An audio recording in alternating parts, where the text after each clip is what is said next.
I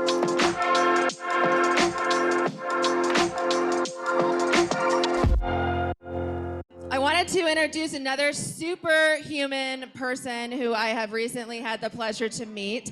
She is an executive producer, fundraiser, director of client relations at Capita Financial Network. She's raised more than 40 million. I didn't say four, I said $40 million for her clients, and she has leveraged billions for causes through her campaigns and events. She has launched FilmRaise, and she's partnered with some of the top world NGOs, like the Nelson Mandela Foundation and the Malala Fund. She was selected as a winner in Utah Business Magazine's 205 40 Under 40 Awards. Let's hear from Lindsay. Thank you, Jen. Thank you so much, Jennifer.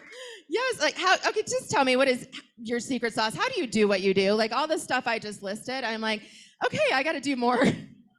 I can honestly say the only way I've ever accomplished anything, first of all, it's gonna be cheesy, y'all, but it's because of God and the grace of God. It's not cheesy, it's the most real thing I could ever say up here.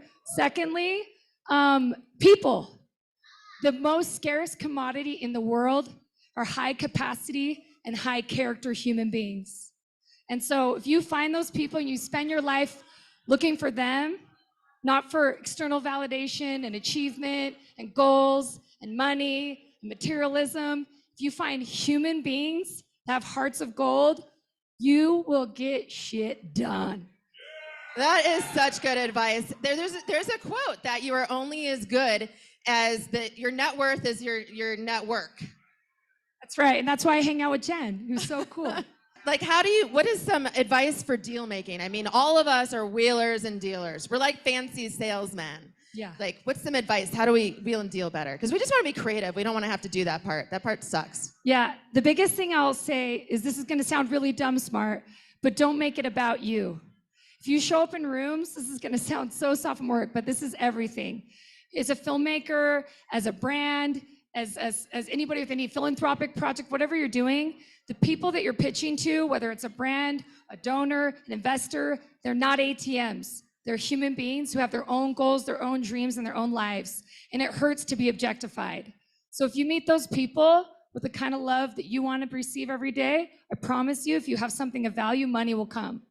The reality is, if you can be the person so other-centric that you're thinking above what's in the immediacy of your transaction, you'll find ways to create intrinsic value, and human beings can't help but to be recklessly generous when they feel trust and generosity coming their way.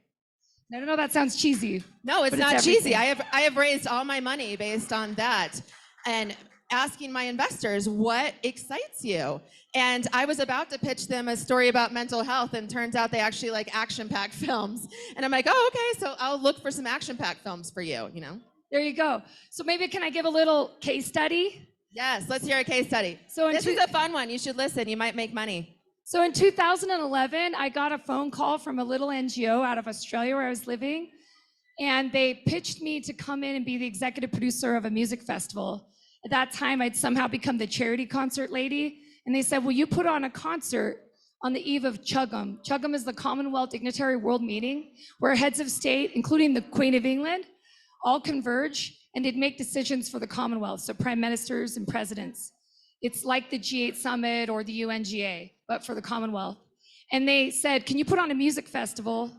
And what we want you to do is help leverage funding commitments from the government of Australia, who at the time was ran by the Prime Minister, Julia Gillard. And it was a woman, and they said, we want her to take out of a foreign aid budget and give to polio eradication. And I was like, polio? I thought that was already eradicated. And it pretty much is. It's 99% eradicated with 1% left. In the developed world, that's a pretty big deal if we can get this done, because other than smallpox, human beings have never eradicated a disease. And all of us now know a little bit more about an infectious disease and how problematic that is from the last couple of years. But the reality is, if you assume it's done, it'll come back with a vengeance. And so their idea was, if we can show constituency, the Australian people, at the end of the day, no matter how jaded you are about politics, we actually are their employers. I promise you, we actually are. We have to believe that in our core. We have to start changing through grassroots initiatives. The reality is they work for us. And if we, in enough voices, like a rising tide makes all boats come up, if we tell them, do your job, you work for me, they do it.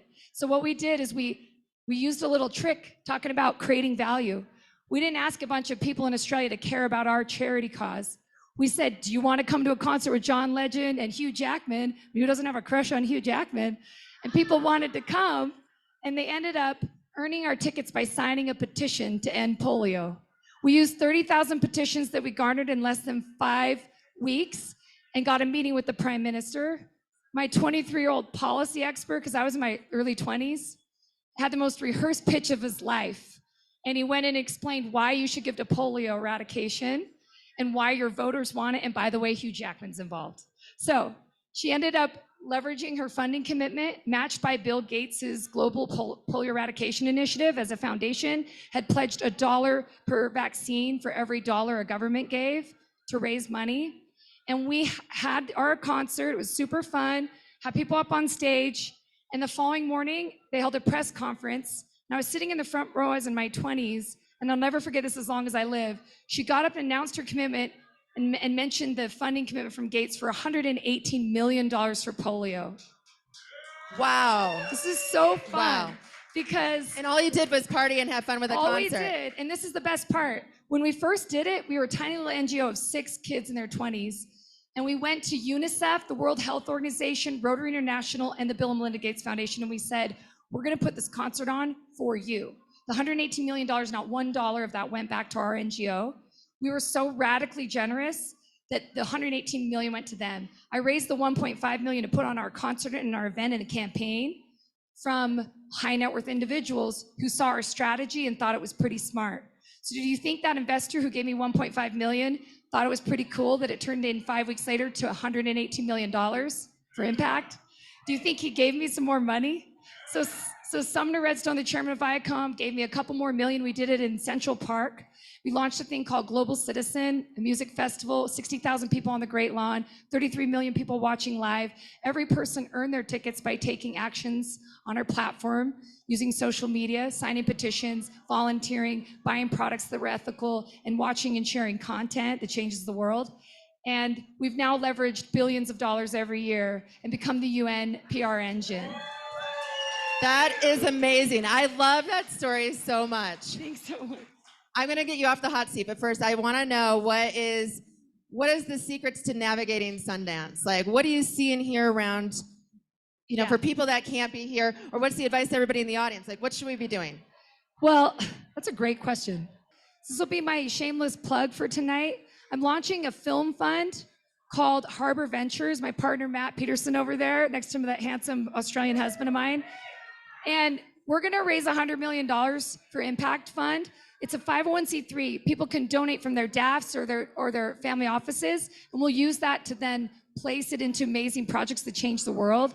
And we'll basically have an evergreen fund. It'll be like the shape of a VC, but instead of it, the carry going back to investors, it'll go back to the fund to perpetuate and evergreen causes for good and great films, okay? So what I'd say is, if you have a chance to share the thing that's on your heart, when you meet with people, instead of trying to pitch yourself, talk about things that matter. And I promise you, if you have the right heart, like, God will bless you and bring the right people energetically and the right things to your sphere, because this is the time for people to literally change the world like never before. We've never been more polarized. So what I'd say is, we don't have to hustle. I just pitched that, but I genuinely did it because I want anyone in this room who wants to help do this great work with us. I want to help you. So we can talk after, but at the end of the day, if you find someone and find out how to help their dreams come true, I promise that the universe rewards that. Thank you so much, Lindsay. How great was she?